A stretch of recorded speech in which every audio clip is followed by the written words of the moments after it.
Welcome back to DC Silver Age Storytime, and today's story comes from Action Comics number 271, dated December 1960, with story by Jerry Siegel and art by Jim Mooney.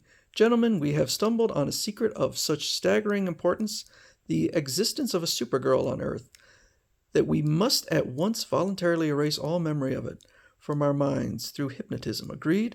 Of course, Supergirl must remain Superman's secret emergency weapon. Agreed, we are ready. So this one is called Supergirl's Fortress of Solitude.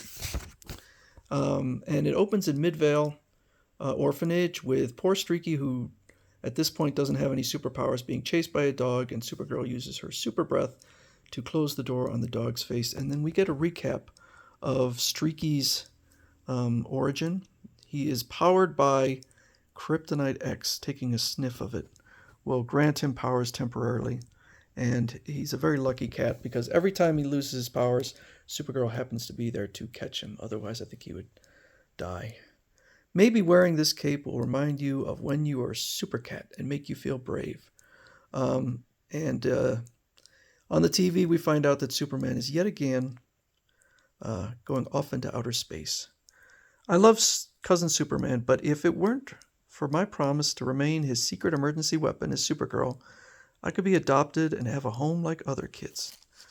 She says, wait, Superman has a secret home of his own, so can I. So she decides to build her own Fortress of Solitude by grabbing up a whole pile of junk. She goes out to a desert, digs a hole and or a ditch, and says, at last, a Fortress of Solitude, all my own, like Superman's. Now to cover it completely with desert sand. And then she goes off into outer space and starts picking up items like this aura bracelet from the planet where everything is free, and creates her own Fortress of Solitude with a statue that says, Linda Lee, my secret identity, and a model of Midvale Orphanage. This seems like a really bad idea, but she's got statues of Jarrow and Lori and all sorts. Meanwhile, back at the orphanage, Streaky has yet again sniffed that Kryptonite X, or X-Kryptonite, and shows up at her. I guess he used his super instincts to find her, and there is a Streaky playroom for him to go play in. A few days later, this Professor Damon Brandt, an archaeologist, is out looking in the desert and says, according to my calculations, the ancient tomb is here. We'll start digging immediately. And right away, just days later, he comes across her Supergirl's Fortress of Solitude, including revealing, this is the secret home of Superman's cousin, a Supergirl masquerading as orphan Linda Lee in Midvale.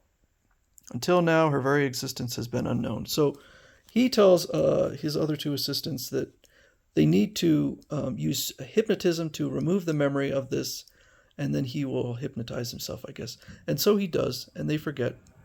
But when he goes back home, he talks to his wife and says, after we refilled the excavation, I removed the memory of what had happened from the others' minds, but not my own. Why? You and I will adopt Linda Lee without revealing we know she is Supergirl. And then the woman looks absolutely maniacal.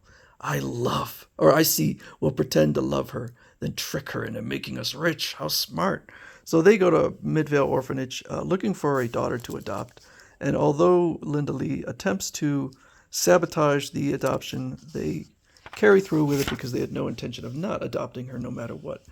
So she leaves Midvale, and they give her a nice dress. Gasp, you shouldn't have bought all these new clothes for me. You spent too much.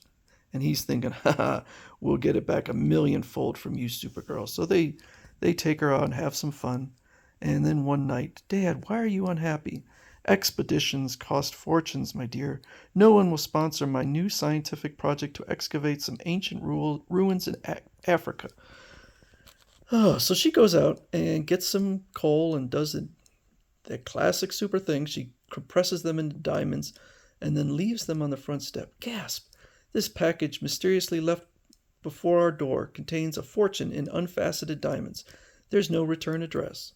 So the wife is as happy, but he says, that's just peanuts. With a Supergirl for a daughter, we deserve much better. So he yet again says he needs money for another expedition, and she goes out and gives him looks like a gigantic box of pearls. But he's getting greedy because he says he wants to go explore outer space, but it'll take billions. And she says, the scientists of many countries are planning interplanetary travel. Perhaps you'd better leave it to them. And so finally he just quits pretending and says, I want billions, Supergirl, and you're going to give it to me, or I'll expose your existence on this world. You called me Supergirl. You know. And so he says, yeah, I know everything that's going on.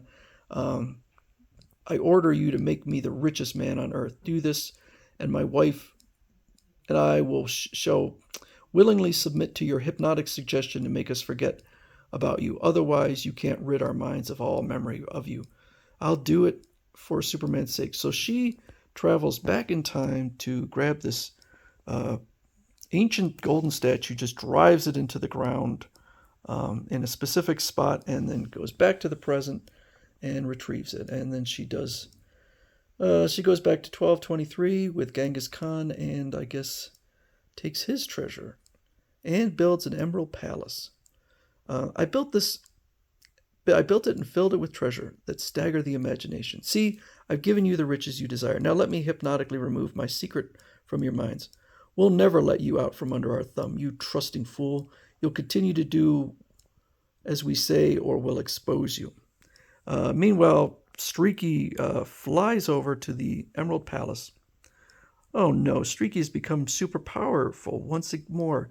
His instinct led him here. He wants to play. Ah, a super cat. So meanwhile, they're being, I guess, attacked by some Arabian bandits. And Super Cat, Streaky looks outside using his X-ray vision. What's all that noise outside? Streaky aimed his X-ray vision at the professor and his wife, and they suddenly looked dazed. Who are we? What are we doing here? Goodness, now I realize what has happened to my foster parents. Through a lucky twist of fate, Streaky's X-ray vision burnt out a section of the Brant's brains, causing amnesia. The memory cells containing knowledge of my existence have been destroyed. I must disappear fast before they can spot me. So Streaky accidentally lobotomized them. And she covers herself in clay and then lifts the temple for whatever reason, and then puts it somewhere else. Streaky's superpowers have left him again. I'll take him back to Midvale and return the Brants to their home. So the Brants say, we're going to send her back. And the woman who's in charge of Miss Hart, in charge of the orphanage. I'm so happy you're back, Linda. I missed you terribly. Well, shouldn't you want the child? All right. I'm happy to be back too, Miss Hart. Newsflash, Superman has just returned from outer space. So he joins her. Gasp! Why are you destroying your fortress with your X-ray visions?